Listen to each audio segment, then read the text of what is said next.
Hey everybody, it's your old comic book pal, Chuck Dixon, with another episode of Whatcha Readin. One of the most frequently asked questions I get is, what are you reading? What do you read when you're not writing?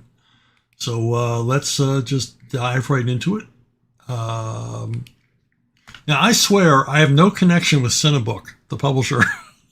It might seem like I do, but I just, of all the comic publishers out there, they're the ones I most frequently read. Mostly because they are reproducing in English for the first time a lot of classic European comics, generally from France and Belgium.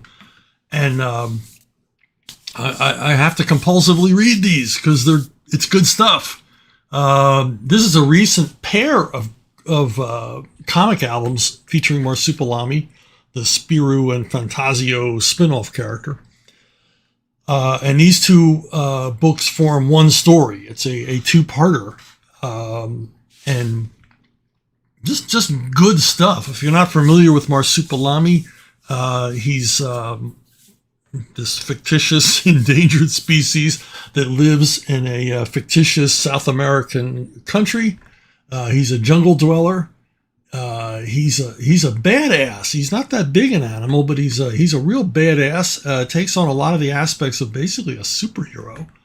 But the thing about Marsupilami is the thing that's fascinating about Marsupilami is there's no clear reason why he does the things he does.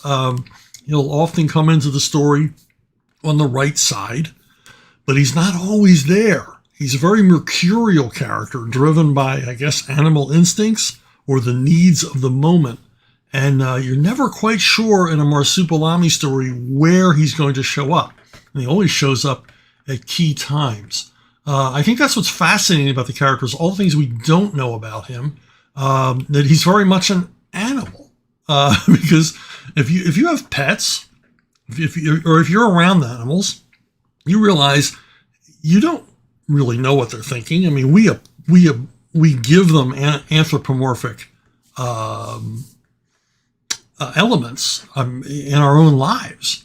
My dog is happy, or my cat is content, or my parrot's angry at me. I don't know. And generally, these are just guesses. And that's what I like about Marsupilami. He's an animal who we're not quite sure why he's doing all the things he's doing. But luckily for the characters in the story, he's there to help them out.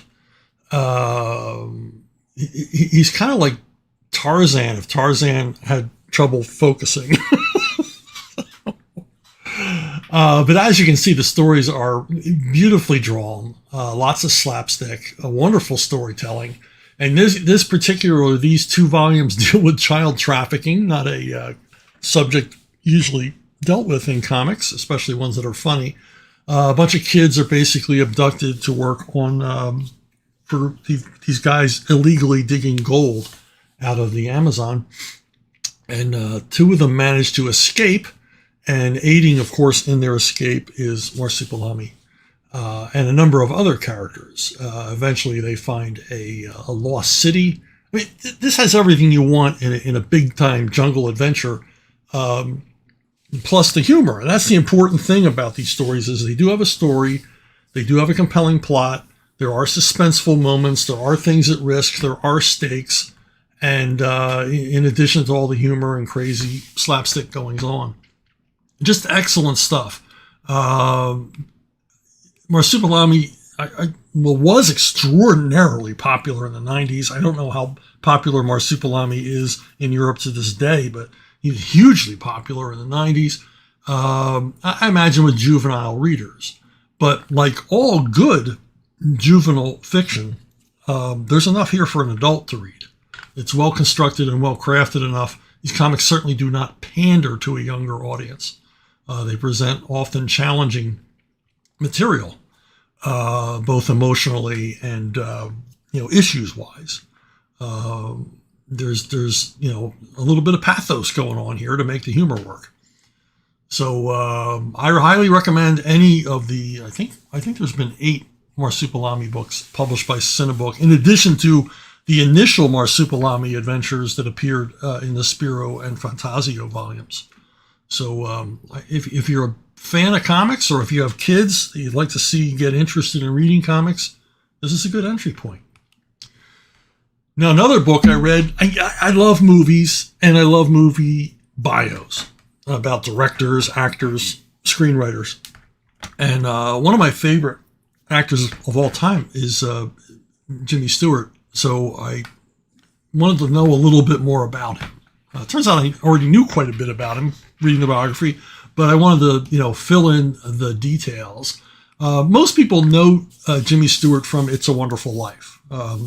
Even people that don't watch old movies have seen It's a Wonderful Life because it's endlessly rerun at Christmas time.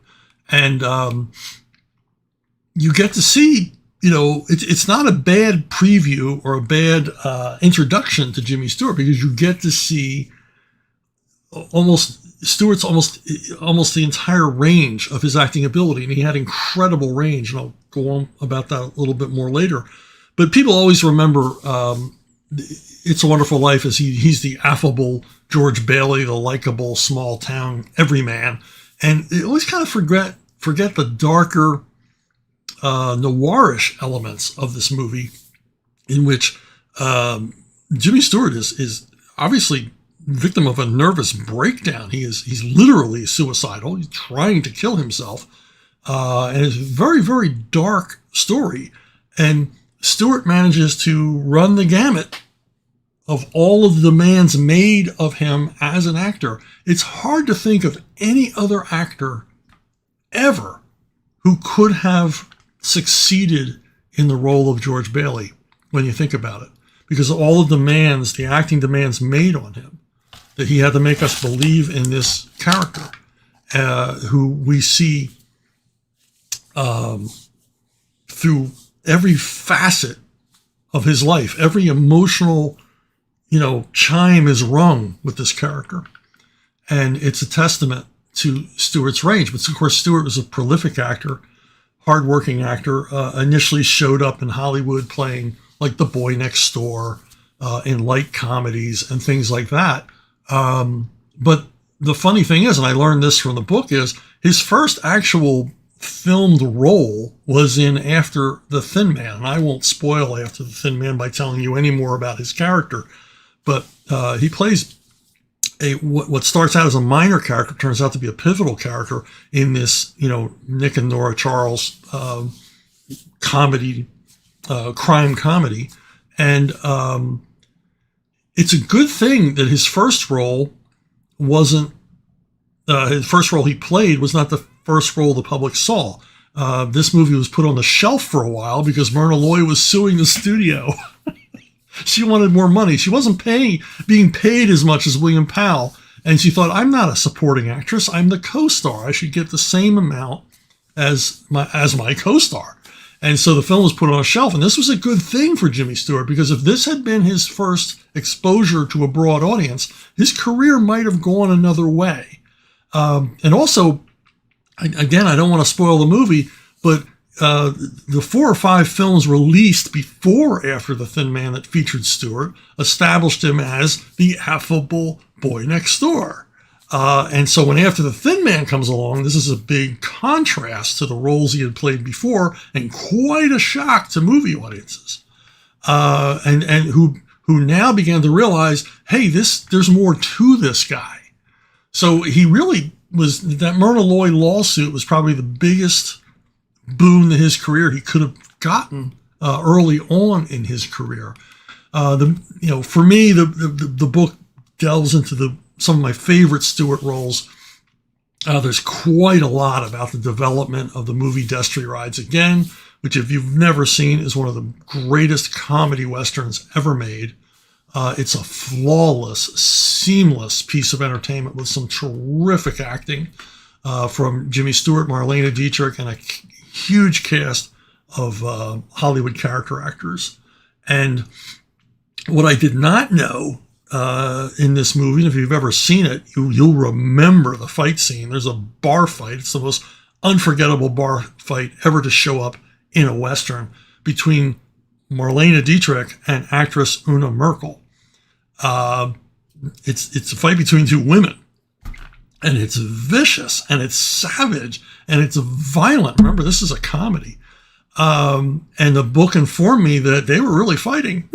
that when Una Merkel realized that Dietrich was not pulling her punches, she wasn't faking. She was actually hitting her and actually pulling her hair and kicking her. Una Merkel's like, I don't want a stunt double. I want to actually finish this fight. And so if you've ever seen the movie, it's quite astounding that it's not stunt doubles. It's Marlene Dietrich and Una Merkel going at it for real, which really, really sold it. Plus, it's just an awesome comedy Western. And again, as in any comedy, it's got a terrific plot. There are real stakes. There's real pathos. There's real stuff going on that forms a background and a basis for the comedy to work. But it's just a hell of a movie. I watch this thing 2 or 3 times a year because it's just such a perfect example of Hollywood at its best. The book goes into, and this is one of the things I was more curious about because I didn't know a whole lot about this. It goes into Stewart's career as a bomber pilot in World War II. And my dad was a bombardier on B-17s in World War II and always interested me. And my dad always spoke so highly of Jimmy Stewart because Stewart could have gotten, he could have gotten a stateside job. He could have gotten some easy posting, but he fought and he clawed and he politicked and he campaigned to be a combat pilot. And he flew some extraordinarily dangerous missions over Europe, over Germany in a B-25 Mitchell bomber. And if you don't know about the air war over Europe, the attrition rates for our bomber pilots and our fighter pilots were appalling. And I did not know this. I mean, I knew that generally overall, the Army Air Corps suffered a 25% attrition rate, which is freaking shocking. 25%. 25% of the guys who took off died. What I did not know is that Jimmy Stewart's unit suffered 87% casualties. I mean, can you even imagine that? Can you imagine getting into a plane to fly a mission, pretty much knowing the odds are against you ever returning? Pretty much knowing that your number was up as soon as you got in that plane. But Stewart, despite the fact that the Army really wanted him to stop, and Hollywood really wanted him to stop, obviously his agent and the studios, they did not like him doing this. He kept doing it, and he kept flying, dangerous missions. They kept trying to keep him away from the more dangerous missions, and he would somehow maneuver his way around the officers and do it. One of his crew members even said that there was a point where they had dropped part of their load of bombs, and Stewart wasn't satisfied. They had hit the target, and he literally turned his plane around and went over the target a second time, which is near suicidal. Near suicidal. Now, the thing is that Stewart flew his full commitment of flights over Germany, well over 25 combat missions, and came home and suffered PTSD. We didn't know what, we didn't call it then. Nobody called it that then, but that's what it was. And he was a bit of a mess. But the thing is that this life-altering experience that he had going to war would inform his acting for the rest of his career. That as much range as he had before World War II, he had even more afterwards. And this was explored perfectly by his association with director Anthony Mann. Anthony Mann and Jimmy Stewart made a number of movies together, but the most important of the movies they made 5 Westerns together. All of them uniformly excellent. They definitely compete with John Ford and Howard Hawks as the best Westerns made in the 1950s. And the thing is, throughout the 1950s, Jimmy Stewart made only dramas. I mean, we remember him for comedies, but he didn't make one comedy in the 1950s. He made action dramas, military dramas, suspense films. entirely. And their association begins with Winchester 73, and Winchester 73 is the first hint we get of this deeper, darker range, even after It's a Wonderful Life, this deeper, darker range that Jimmy Stewart could reach as an actor. And the book says that when the movie was premiered in Hollywood, some people in the audience laughed when they saw Jimmy Stewart's name in the credits for a Western, because they thought, what's this guy doing in a Western, starring in a Western? And then early on in the film, we get a glimpse of why. Jimmy Stewart's character gets a little upset at someone and slams their head down onto a bar in a saloon. And then from there, Jimmy Stewart starts acting more and more obsessive, more and more nearly psychotic throughout the story. And we're not really sure why. His prize rifle has been stolen, but why is it so important? Well, it turns out it's not his rifle that's important, it's who stole it. And that's really the thing about the movie. And we get to see this part of Jimmy Stewart we've never seen before, where he's more driven, he's more obsessive, he's more he becomes like a mythic Freudian character over the course of all of these movies. Far Country is another one that's my favorite. The guy that wrote the book didn't think it was much of a movie. He thought it was the least of the Mann movies. I don't think it is, because it's about Stewart doing a cattle drive through the Yukon during the gold rush toward the end of the 1800s. And it's clear at the beginning of the movie that he's a little bit nuts. He's very self-centered, very driven, doesn't seem to care who he hurts to get what he wants. And this was not the Jimmy Stewart that audiences were used to seeing. Now, all these Westerns were extraordinarily successful for Universal. And part of the reason was this new depth to Stewart. I mean, in addition to, some terrific screenplays by Borden Chase, and of course, Anthony Mann's spot on direction, use of locale. This guy knew how to direct actors. He knew how to direct action. He knew how to put a story across. And their association would conclude with the fifth Western, Man from Laramie, in which has some of the most brutal beat-up scenes, violent scenes, sadistic scenes that had been seen in cinema up to this point. But this is kind of Man from Laramie was where they were kind of going with this Stewart character. Now, he didn't play the same character in each movie, but he could have, because in each of the Anthony Mann, Jimmy Stewart movies, he becomes more and more edgy, more and more driven, more and more obsessed. More of a borderline psychopathic character.